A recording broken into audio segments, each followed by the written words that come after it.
Preghiamo.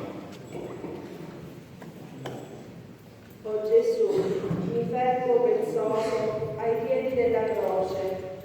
Anch'io l'ho costruita con i miei peccati.